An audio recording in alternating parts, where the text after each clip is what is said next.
supposed to be. First off, I'm going to actually welcome up two of our district assistant governors, Terry Hatfield and Aloris Winters, to come up here in just a second. But I have two announcements. First off, yeah, I'm getting you ready. First off, tonight, if you have one of these beautiful crowns that you were given when you entered or when you signed up, please wear them tonight at dinner. I have no idea what you're in store, but please wear them tonight. Also, today is Red Shoe Day. If you have not had the opportunity to purchase your red shoes, there are red shoes for sale out in the foyer. And you can buy them and the money goes to end polio.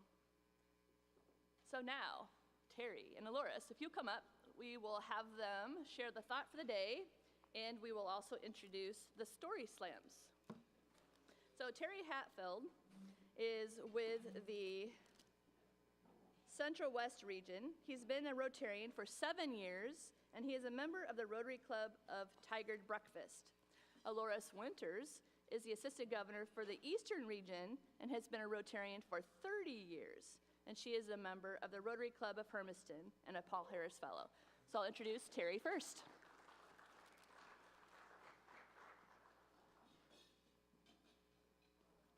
Good morning. You know, excuse me, our lives are made up of special moments that remind us of why we are Rotarians.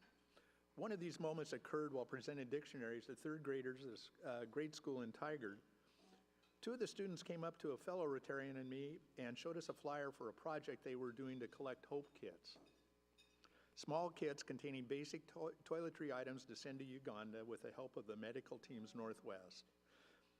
Our club embraced this project and over the past 4 years have contributed goods and funds to provide nearly 200 of these Hope Kits to be distributed both globally and locally. So you see, opportunities are everywhere if we're open to seeing them. Thank you.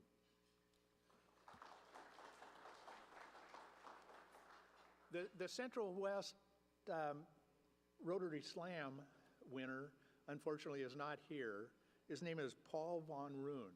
He's a member of the Lake Oswego Rotary Club. He's a Paul Harris Fellow. You know, only one cup of coffee. I'll be okay in about an hour. So, so I'll get this to him.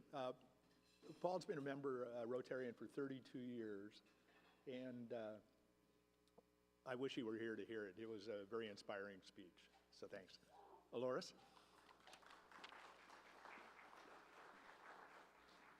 Good morning. The winner of the Eastern region is Eric Ricey. Eric is a member of the Hermiston Rotary Club. That's right, where he's been a member for 23 years, and he also is a Paul Harris Fellow. You don't have to look very far into Eric's life to see the results of passion for and desire to do whatever is necessary to make the lives of everyone he meets better than they were before they met him. Eric has spent countless hours providing support and inspiration to young and old alike. The story he's going to relate to you is a small sample of what being a friend to everyone, including a chance meeting at his own Rotary Club, can provide to so many people. The power of collaboration and commitment will easily be seen in his story. Eric, can you come join me, please?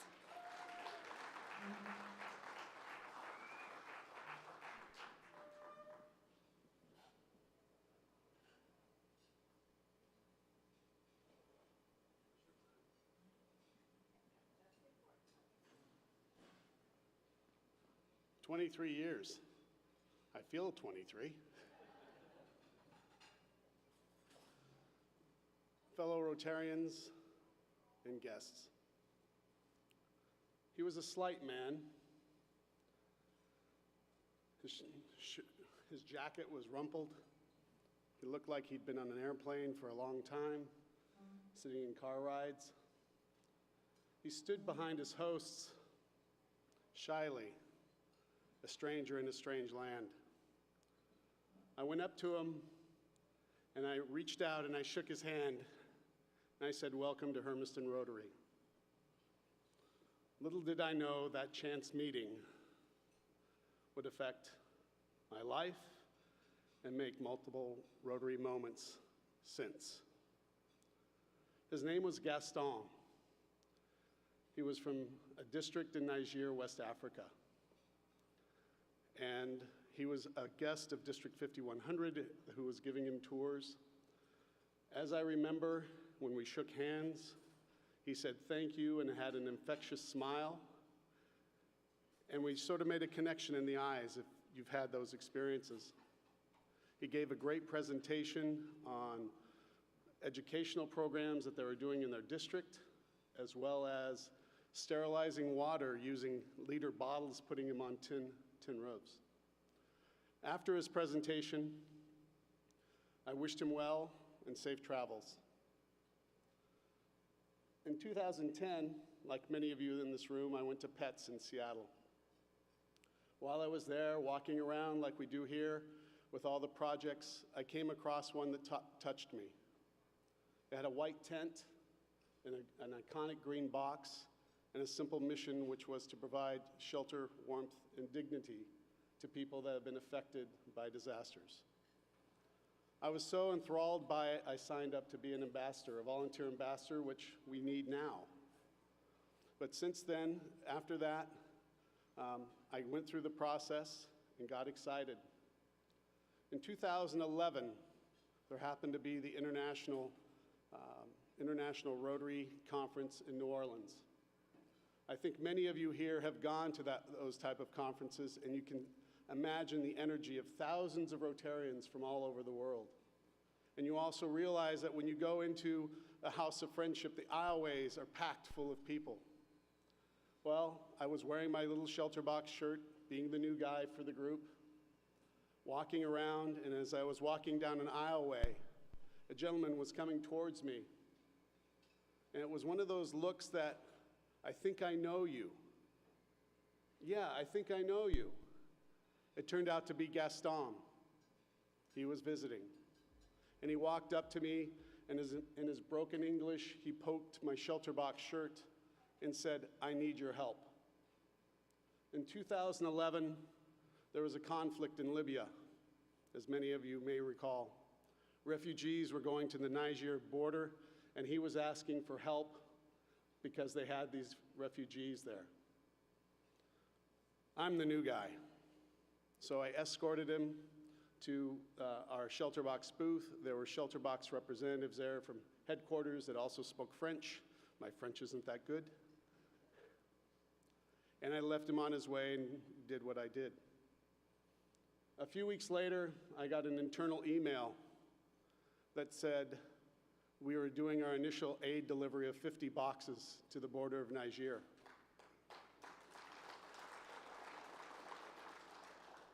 Holy Schmidt.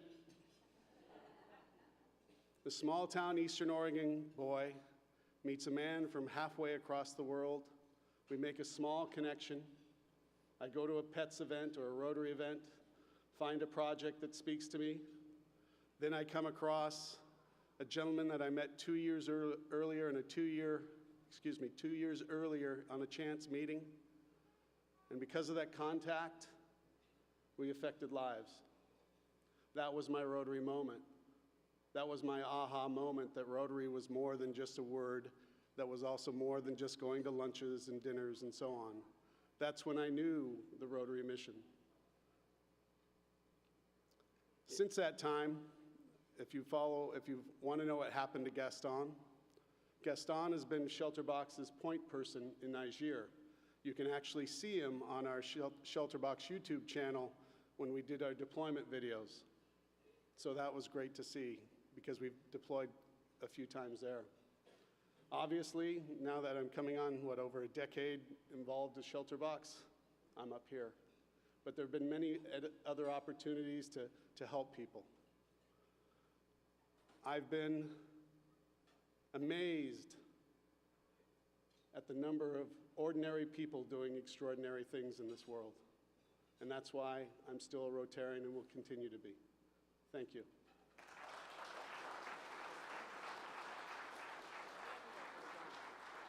so much.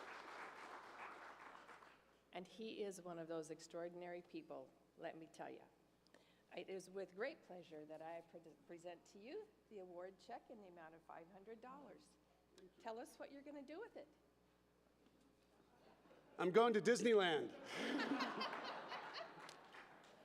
No, you're not. Laura says I'm not. So one of the programs that I've gotten deeply involved with, or projects that have excited me over the past few years, was, and this is something District 5100 should be excited about, is that we have a program called Cascadia, which is a simulated deployment, a shelter box deployment in Echo, Oregon, September 9th to the 11th. This district should be proud because this is only one of 3 training sites in the world for shelter box. So that's something to be proud of. And what I'll be doing with the $500 is also putting that to help with that project. So if there are some of you that are interested, talk to Laura or Jeannie, or Steve, or anyone else if you're interested in it, but we'd love to have you out there. So thank you.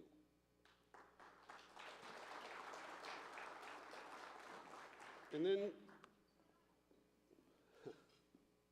sort of funny, you get a note 2 days before an event and says, oh, by the way, talking about extraordinary people, it's an honor to introduce a friend of District 5100, a Rotarian, and president of Shelter Box, Carrie Murray. Organizations can only grow and thrive under leadership. Over the years, Carrie has guided Shelter Box USA in expanding its fundraising, volunteer corps, and capacity to help more families. These efforts have been recognized with our platinum status with Charity Navigator, 2 nominations for the Nobel Peace Prize, and of course, Shelter Box's project partnership with Rotary International. We're pretty fortunate to have Carrie here today. She recently came back from Poland, working with our efforts in the Ukrainian crisis, and I'm sure she's going to speak about that. So please give a warm welcome to Rotarian and Shelter Box USA President Carrie Murray.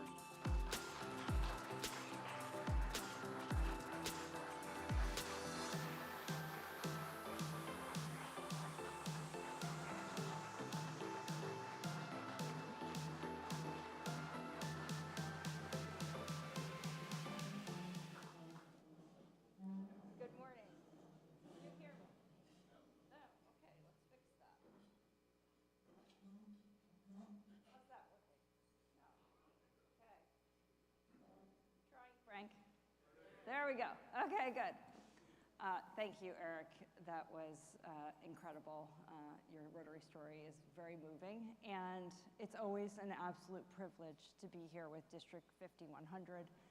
I felt a connection to this district really from my early time starting with Shelter Box, and one of the first folks that I met was Tom Marcos at Starbucks, and he had a coffee with me, and I just have felt every single time I'm with you just a deep connection to Rotary, to our youth exchange, and I just feel an incredible passion for the global work that we do every day at Shelter Box. And I just want to say just a big thank you to all of the support you've provided to the organization over the years, and specifically over really the past several months with the crisis in Ukraine.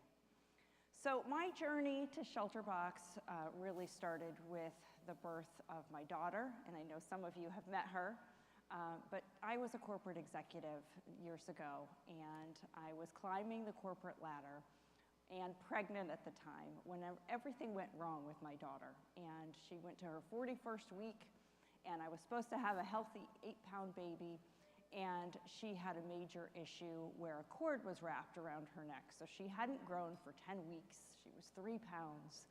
And when she came out, she was called the $1 Million Baby. So by the time she left the NICU, her bills were over $1 million. And initially, when she was born, they said she's never going to make it. And by the miracle of modern medicine and living in a country that has access to great care, She made it, she survived, and many of you know, because 3 years ago she was at district conference singing the national anthem. She is a singer, it was really interesting as she's about to graduate college now, and she came to district conference with me in 2019, and it was on a flight up here and on the flight return home when we were going to Bend, Oregon, that she wrote a song. And that song she ended up singing on American Idol. And she wrote her college essay about that flight up to District 5100 conference, and she is now about to graduate from high school, and in September she's attending Columbia University. So it's incredible, but the path for her and the path for me to get here was really the realization that in so many parts of our world, people just don't have access to the basic things that we take for granted. It's food, it's water, it's shelter, and it's access to medical care. And it was after having her and see her surviving and thriving that I knew I needed to change my life. And the CEO of the company I was with sent me on a 6-month assignment, and it was to help a medical relief nonprofit. And I was a month into my assignment when that earthquake hit Haiti back in 2010. And I went to Haiti. And the first organization I saw on the ground was Shelterbox. And the first organizations I saw were Shelterbox and Rotary, because those tents were everywhere, and the boxes were everywhere. And my 6 months has turned into the past 12 years of my life, and it was 7 years ago that I joined Shelterbox as its president. And really, it's this very simple premise that the organization represents, which is really about what are the things that you need to really sustain your life if you lose everything in an instant. And whether you realize it or not, this massive displacement in our world today is one of the biggest issues plaguing our world. And so now there are 114 million displaced in our world by disaster and conflict situations. It's more than any time in recorded history, and it's only getting worse. And yes, I just returned recently from working on the border of Ukraine. I was in Poland helping the initial assessment team who was really working to understand how Shelterbox could really be helpful in this crisis. But really, from the time we got started 22 years ago at Shelterbox, the premise has remained the same. It's what are the things that you need to sustain your life, and how can we provide those efficiently and effectively to people in need?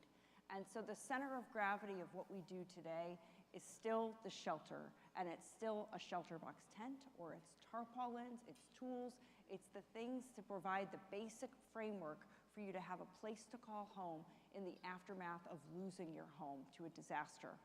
And so the basic things we provide, the shelter, the solar lantern, so often in disasters, you're seeing this now in Ukraine, you've lost power, so basic light is critical. Also, you've had contamination of the water source, so basic things like purified water become increasingly important. Also, basic things to sleep on, sleeping mats, mattresses, blankets, tools to help you repair a home that's been damaged so you can temporarily shelter in place. So yes, we still supply shelter boxes, and you've seen one of the shelter box tents out there. We have a variety of different tented solutions that we provide, really based on the type of situation that we're going into. We're not deploying tents in this situation in Ukraine. We're actually providing thousands of our shelter kits, and these are basic tarpaulins, these are basic tools and fixins to help repair a home that's been damaged so you can temporarily shelter in place. So we're bringing thousands of these items in. But at the core of what we do at Shelterbox, and it's been the core since the beginning, is Rotary. And Rotary remains in the DNA of every single thing that we do. And I would say this district is really one of the biggest catalysts for our growth at the organization over the past several years. And our fastest growth in terms of the piece of work that we're doing is not in natural disaster situations, it's actually in conflict situations. These protracted crisis situations that are displacing the highest number of people in our world today. So we are working all over the world at any given time. I would say the unfortunate thing about our work is that it's really the headlines that drive the interest in our work. and it's on the worst day ever that people tend to care about this work. And so yes, so right now there's a tremendous amount of interest in our work in Ukraine and in the neighboring countries, but we are also deployed and working all over the world, helping some of the most vulnerable people on our planet. So Ukraine, this has been an unbelievably fast-moving crisis. We've never seen anything like it in terms of the scale, when you just look at the sheer numbers of the people who've been displaced. So on the map that you're looking at in red, those are the areas within eastern and northern Ukraine that have experienced the airstrikes. And this is where you're seeing the highest waves of displacement. You're seeing the most civilian casualties are in these areas. And so this all started on February 24th, and just in the past 3 months, what we've seen is more than a quarter of the population displaced. And that's over 8 million people who remain internally displaced. They're moving from east to west. So that area where you see 2.9, that's 2.9 million people who fled to that area of Lviv. And then you have 6 million people who have fled to neighboring countries. And so many of those countries, places like Poland, receiving lots of refugees, also places like Moldova, we're seeing the most number per capita. And really, this has happened so quickly that really people have had their lives absolutely torn apart. So we knew at Shelterbox that we were going to be responding. But really, initially, what we do is we conduct assessments. We need to determine who's been infected, where are they going, what are the needs that they have. We weren't just going to send things in. We really needed to work and coordinate on the ground with other local partners. Underneath the UN, we work within the UN shelter cluster system. I was deployed to Poland with our first team. We started in Krakow, and that was kind of a main area where the organization was taking place of all the other INGOs as well as the UN. We were organizing and working together there. And then I went down to the border of Ukraine to an area called Przemysl, which this is the train station. I'm going to share with you some photos I took. This is the first stop for people fleeing into Poland. This is the first train station stop. And what I saw when I was working there is on average 20,000 people arriving at the train station every single day. And what I witnessed was mostly women, mostly children, elderly, and disabled. And then, as you can see, animals as well, some cats, some dogs, but very few men. And that's because if you're between 18 and 60, you're forced to stay back to fight. And so families had to make these very difficult decisions of fleeing. Many of them left adult children behind. They didn't bring very many things with them, so it was a coat and maybe a small roller bag, and they traveled for days just to get to this spot. So typically it was 5 days if they were in eastern Ukraine, 5 to 7. They were going by foot, by bus, by train, just to arrive to this station. And I'll tell you, there was absolutely no sense of relief for these folks because they left family members behind. I talked to so many people who had to leave their 18 or 19 or 20-year-old son behind, their husbands behind.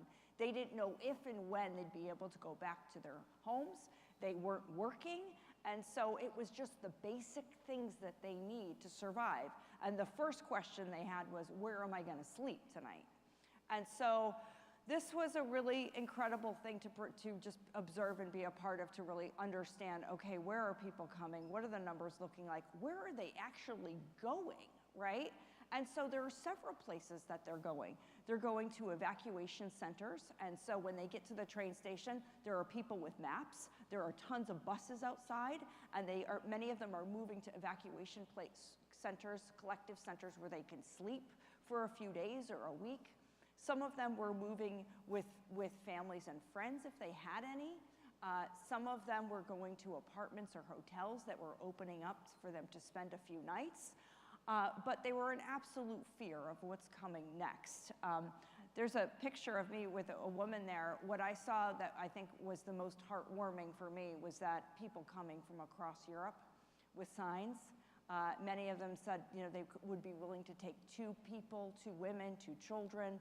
People showing up just offering to serve as what's called host families, taking people in. And this woman I met was offering to take 4 people, and she was gonna drive 2 to Germany. She had driven 24 hours just to get to the train station. She met 2 girls she was gonna take to Germany, and she met 2 ballet dancers from Ukraine she was gonna take to live with her in France until she could get them settled in Paris eventually. So there's an incredible avalanche of an outpouring of goodwill that we see in these situations. And I know that's even true for this district. And I really want to acknowledge the amazing work that you've done. I've heard you've raised in 10 days $150,000 for your sister club in Eastern Poland. And I think it's absolutely extraordinary. Those interventions make such a difference, the things that you're doing. So buying an ambulance, equipping it with medical supplies, making sure it's getting into Ukraine to help people who've been affected, who just need the basic things. So it's wound care at this point, it's food, it's water, it's basic shelter services. So you're meeting some extraordinary needs, and I would just say, I would encourage you to keep it up, because what we see in these situations is once the headlines fade on this, and you already see there's other headlines that are starting to take over, what happens is as people think the situation has gone away and they stop giving. But this is going to be a long, protracted conflict situation. We're anticipating months, if not longer, and that's the reality of this situation. But these private charitable donations that are flooding in to help some of these local groups, especially Rotarian groups, are essential and important. So great work. So what are we doing? We have a series of projects, and we've turned our attention to helping displaced people within Ukraine and then in neighboring countries. But I would say perhaps the most vulnerable people are those that are stuck internally within the country. And they're fleeing east to west. They're going to places like collective centers, they're going to churches, they're going to schools, and they're sleeping on the floors. So what we started initially was our mattress project, which is we're providing thousands of mattresses which go to evacuation centers, which enable people to have. Can you hear me? Yes. So these mattresses are going in, thousands of them, to places in Western Ukraine and places like Lviv. We also have a series of projects that are shelter kit projects, which are helping people in more central and eastern Ukraine who are living in homes that have been damaged by the shelling. So just basic things like tarpaulins and tools to repair these homes. In addition to these kits, we're providing hygiene supplies, so sanitation, basic sanitation, sanitary pads, things like toothpaste, toothbrushes, combs, body wipes, just basic hygiene supplies for these families. Also solar lanterns for areas that have lost power, water containers, high thermal blankets. So these are just very basic supplies, but do help people who are in a time of crisis right now. And this is just our first initial projects that are in Ukraine. We also have a series of projects in Moldova. So I mentioned Moldova. It has the highest percentage of refugees coming in per capita to their population. It's over 20%. It is the poorest country in Europe. And these host families and these collective centers really need help for these families. So we're providing thousands of hygiene supplies, as well as small multi-purpose cash allotments that allow families to buy the basic things that they need. It could be prescriptions, it could be basic food for your family, basic clothing, and basic items for them. So there's small cash allotments for each family. And these are some of the families that we've been helping in Moldova. Many of them are living in collective centers at this time.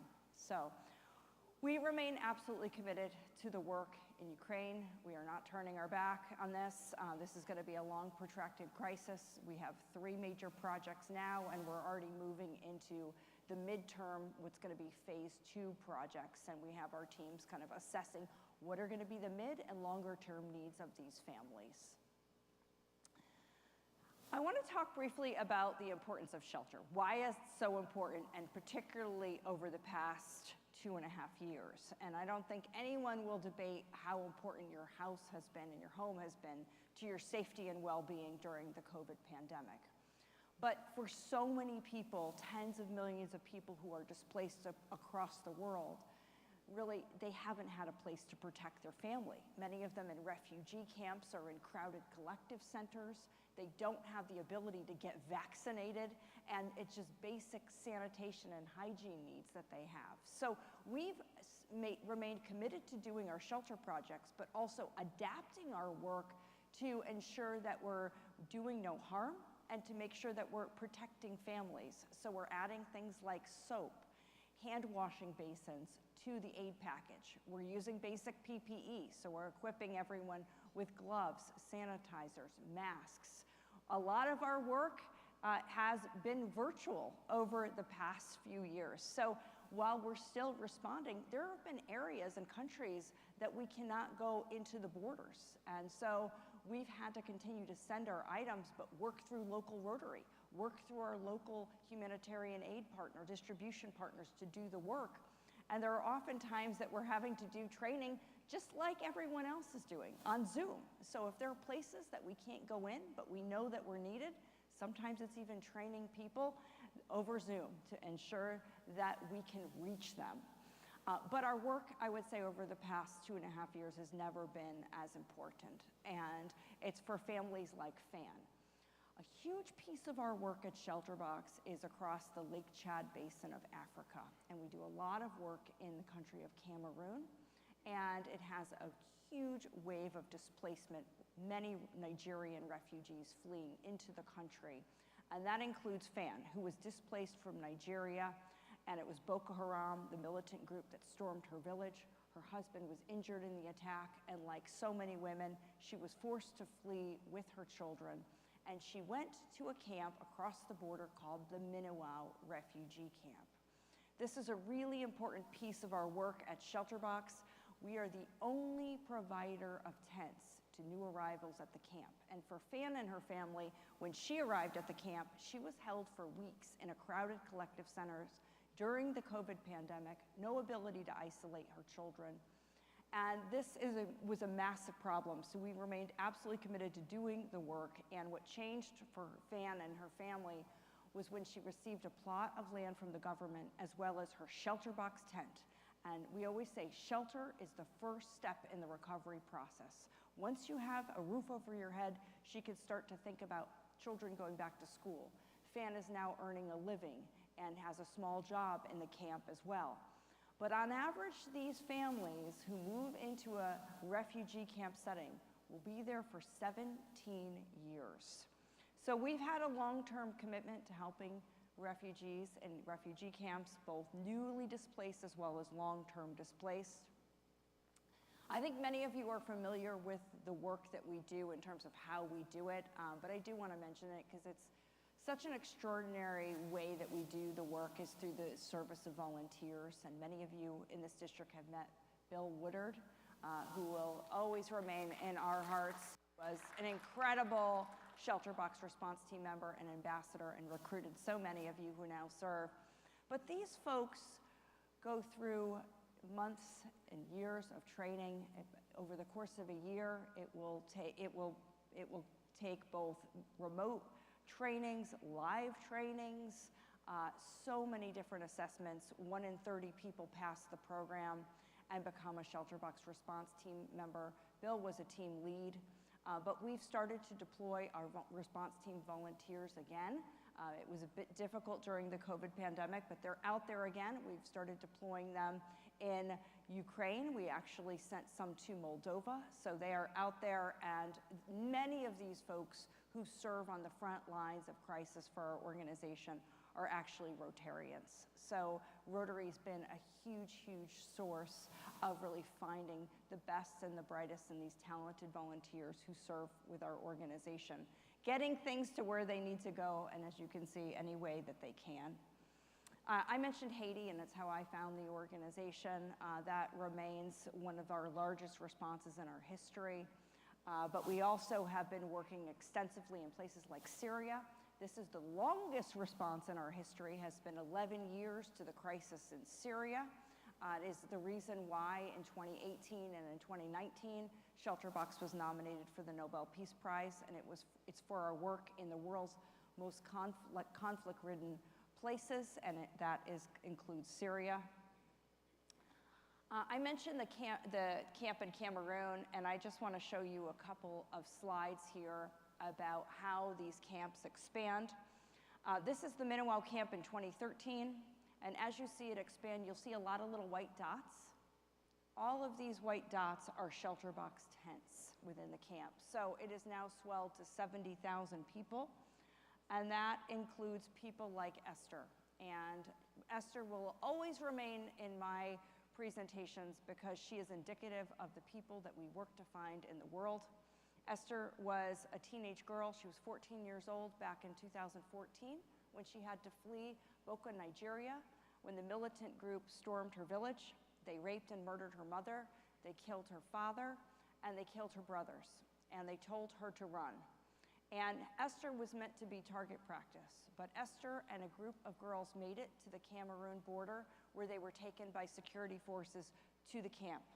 She's remained at the camp ever since. And one of the major things that changed her life was receiving a sewing class and taking sewing classes within the camp. And now Esther is one of the finest seamstresses in her block of the camp. She is married, she has 2 children, and she is the primary breadwinner for her family, supporting her family. She is also indicative of what's called the long-term displaced. And this is something that we work on, and we get a lot of support from Rotary to do this, but we help families who've been displaced over the long term with basic things that they need. Could be cooking sets, could be solar lights. In Esther's case, that's tarpaulins to help improve her home within the camp. So we are doing a lot of this work quietly. It doesn't make the headlines. You're not going to read about it in the news, but it's transformational work that is truly life-saving for these families all over the world. And so much of it's possible because of our support from Rotary. I'm going to pull just a couple pictures up from Houston. And is anyone headed to Houston for convention? Okay, great. I pulled this up for a reason. So responding in the US is the exception, not the rule. Because when you look on the Human Development Index, at Shelterbox, we really work at the countries that are lowest on the Human Development Index, the poorest, most vulnerable places on the planet.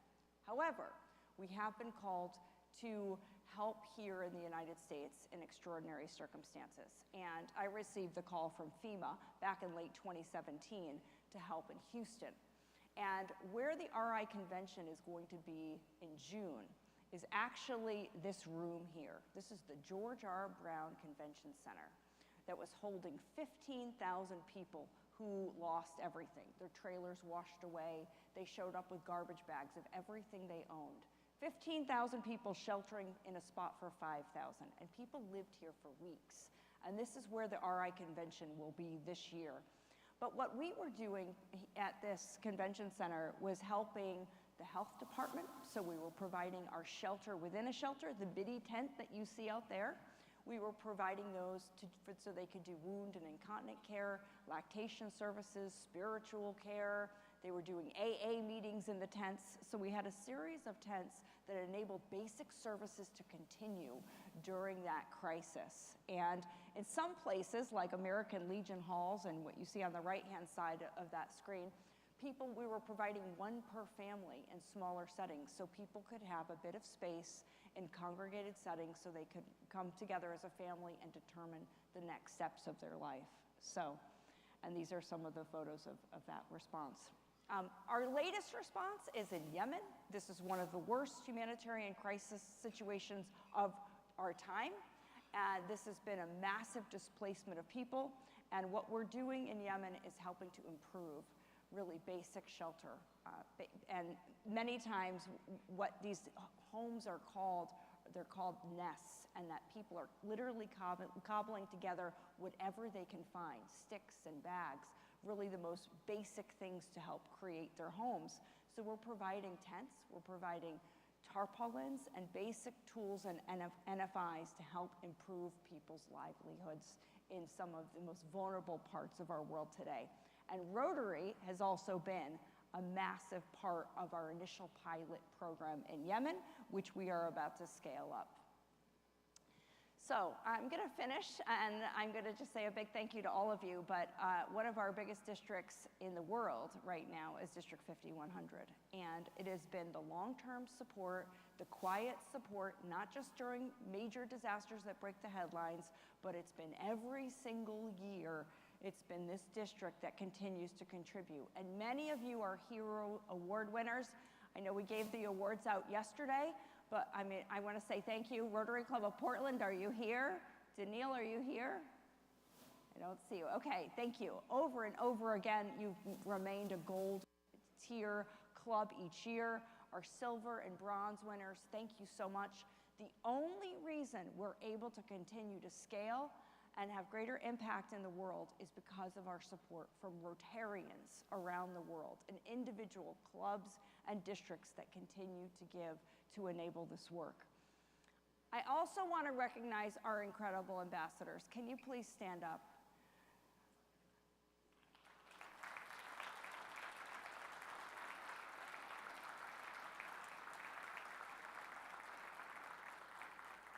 These are the folks, and a major reason why I do the work that I do. I am so inspired by people who just decide that they want to serve. And it's not a one and done, it's not just a packing day and I'm going to go move on with my life, but it's people who actually live it every single day and who mobilize awareness and mobilize the support to do this work. And I just want to say a big thank you to our ambassadors. You inspire me every day, and we couldn't do this work without you. So you are a massive, massive piece of how we do this. So thank you. There are many opportunities that exist. So I know that the team feels like they're lean and mean, but they're feeling a little lean right now, and they would like to have some support. And I would say, for many of them, they would say that this is some of the most fulfilling parts of their lives. This work is so meaningful to all of us who are part of Shelterbox. And if you have a little itch inside, like, you know what, I think I want to learn more. I think I might be able to serve. I could put that tent up. It's not so easy. but there's so many ways, and I always say everyone has something to contribute and a way that you can participate, big or small. It all makes a difference. And it's the additive effect of the cumulative efforts of all of you that make this work possible. So a big thank you to our team, to all of you.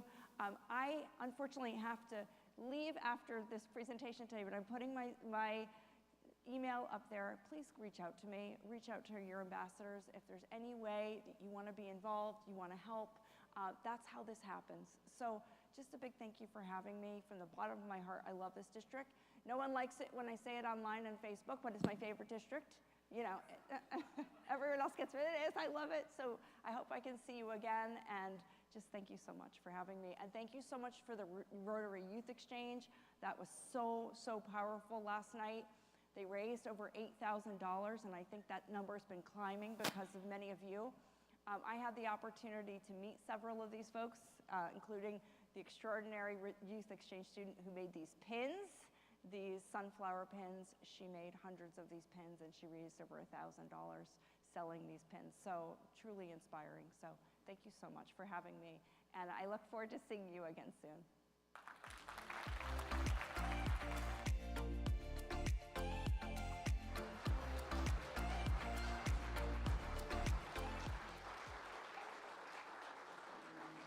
Thank you. An amazing presentation. I'm sitting back there and I'm just like, wow. Thank you for all that Shelterbox is doing. In thankfulness for being here today and for all you're doing for Shelterbox and for our global community, we have this beautiful serving platter.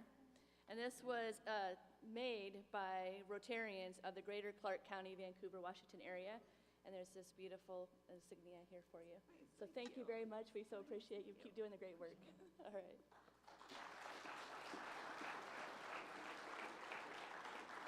And there's also another important notice here. So last night, after the wonderful Youth Exchange presentation, you were all asked to empty your pockets. Remember those bags that were on the table? Well, Carrie, to add to the total from last night, which I think was $8,000 and something, $1,800 was raised just by emptying our pockets. So great job, Rotarians. Thank you for showing up, and thank you for supporting Shelter Box.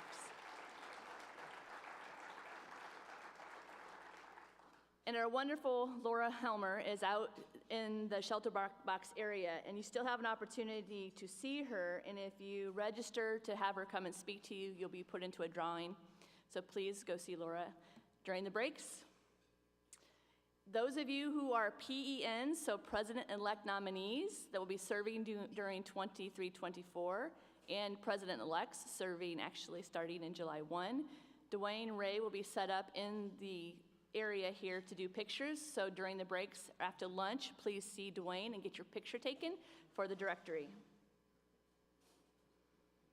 There's a lot going on today, folks. You've got a number of workshops that you can go to. There's servant leadership, there's Toastmasters, there's a wide variety of membership and other workshops to attend, so please feel free to enter those workshops and have fun.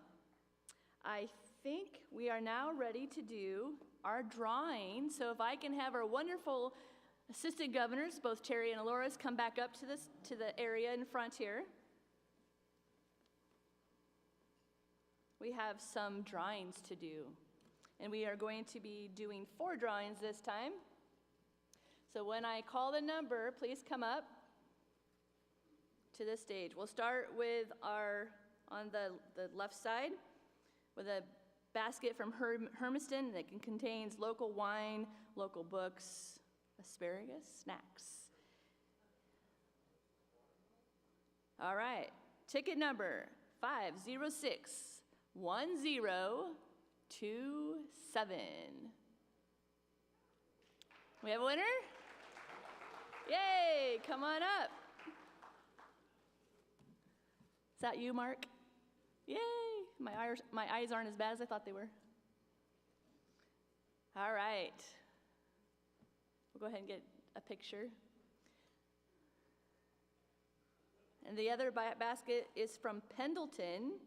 It includes summer sausage, teapot, and sauces. And that number is 506-1139. 506-1139. Anybody out there? Okay, I'm going to draw again. That number is 506-1307.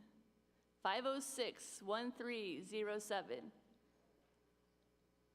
Uh-oh, is this a repeat of yesterday morning? Do we have a winner? No? All right. Let's try 506-1271. 506-1271. I'm stirring. I wish I had my grandson here. He does a better job.